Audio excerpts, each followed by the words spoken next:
Hey guys, and welcome to Pirate Hunter Traffy. Let's jump in from where we left off at the end of episode 2 of Demon Slayer Season 3. After striking Yoriichi Type Zero, Tanjiro and Kotetsu watch as the doll's head separates, exposing a 300-year-old sword. The discovery of such a weapon delights the two, and Kotetsu assumes Tanjiro should use it since he lacks a weapon of his own. Tanjiro declines to accept the blade, but the blacksmith explains that steel from the Sengoku era is known to be of the highest quality and that Tanjiro has earned the right to wield it because he discovered it. Since they can't decide on who should own it, they first agree to draw the sword. They enthusiastically unsheath the blade but soon become shocked to see the heavily rusted weapon.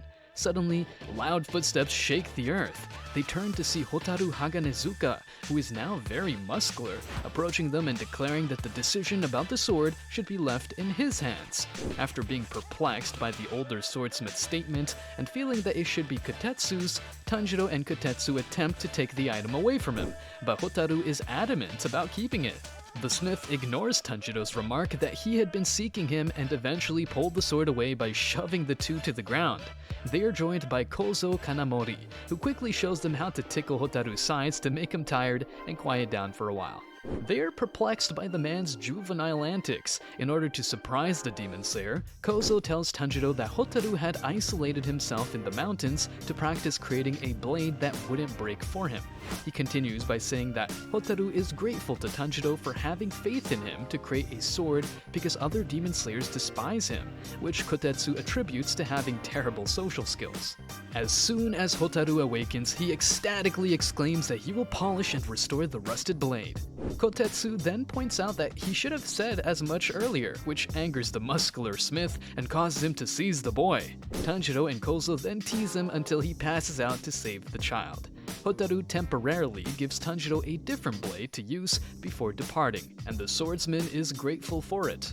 The following day at the village, Tanjiro talks about Hotaru, saying that the intense polishing he would do has killed people because it is so severe. He becomes concerned for his safety and mentions that even he is not permitted to witness. He expresses his worries to Genya, who is seated nearby, and tells him not to address him as a friend because he doesn't care about his predicament.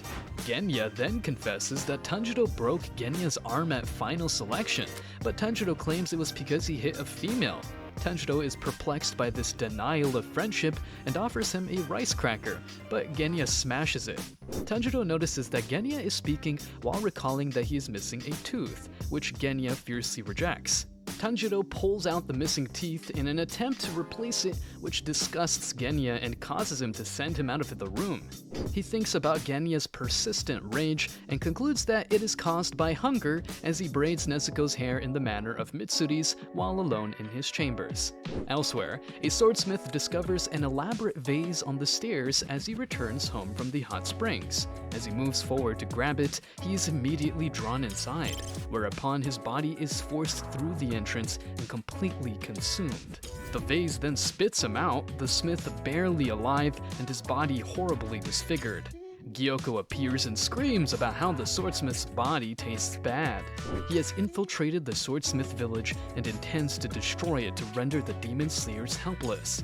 In the woods, Genya visits the cabin of his swordsmith. Despite the fact that he notices it is vacant, he is drawn in by the finished Nichiren sword and gives it a close look while thinking about his older brother and feeling as though I have to do it. While Tanjiro is dozing off, Muichiro wakes him up by pinching his nose and inquiring where his new swordsmith, Kozo Kanamori, is. Tanjiro says that he might be with Hotaru and asks if he wants to go with him and search. When Hashira notices Tanjiro's willingness to help, he asks him why he cares so much about others. Tanjiro responds that helping people will always lead to benefiting himself, and thinks they can go together because the timing is right. Muichiro is shocked by his unexpected response and inquires about what he had said. Then, as Tanjiro asks him if he would like to go with him, Nezuko awakens and starts to move around joyously. Muichiro comments on the young demon as odd-looking but is unable to explain why.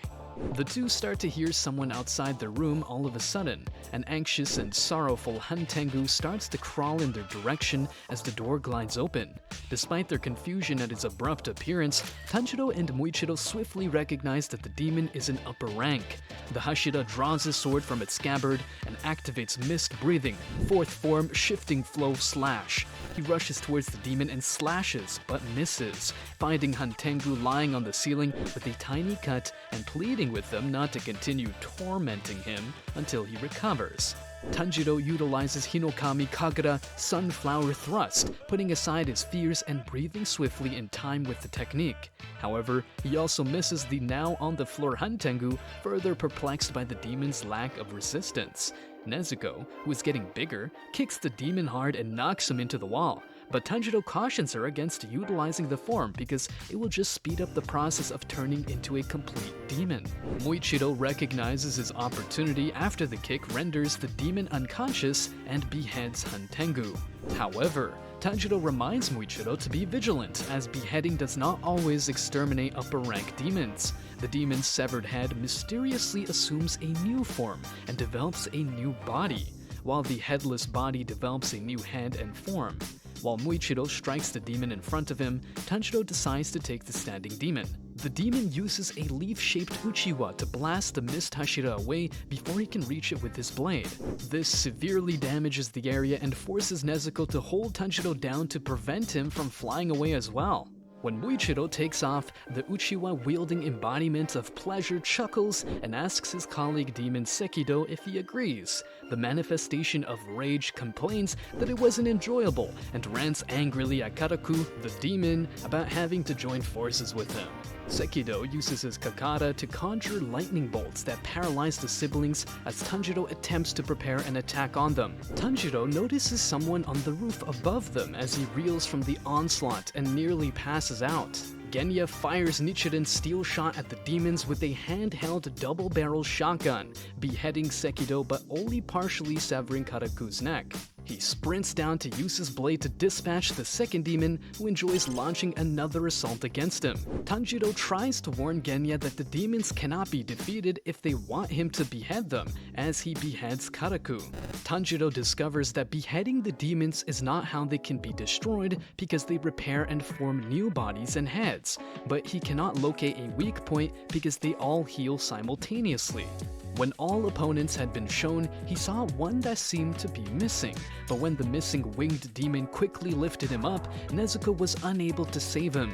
Despite telling her to assist Genya instead, Tanjiro is shocked to see him impaled by the demon's spear. He is ridiculed by the winged demon for thinking about others before himself and attacked. The Demon Slayer attempts to use Hinokami Kagura, but is struck by a potent sonic screech that merely cuts the demon holding him, causing him to bleed. Tanjiro tries to catch a tree branch as he falls, but is unable, and he lands hard on the ground. He struggles to rise up to save the towns since he feels his body has become numb due to the attack and is unable to hear. He turns to see a new head about to reapply the sonic strike when he suddenly notices that the demon's leg is still holding. Having successfully landed despite being far away, Muichiro rushes back to help Tanjiro with the demon, but notices a demon resembling a fish trying to devour Kotetsu. He considers aiding him to be of little priority because he is a child and lacks swordsmanship abilities, and continues on his journey. He explains that locating the main body is of the utmost importance and points out that when the village is attacked, defending the chief is the most crucial task as the demon snatches Kotetsu. He surmises that the demon is not the main body, but one manufactured using a method. The Hashira then recalls Tanjiro's advice to help others because doing so would ultimately benefit him, forcing Muichiro to halt. The fish demon is cut off as it chokes Kotetsu to death, releasing the young swordsmith from its grip. Kotetsu is urged to flee by Muichiro, who jumps in and takes a position in front of him. Kotetsu is told not to interfere with the fight and should leave.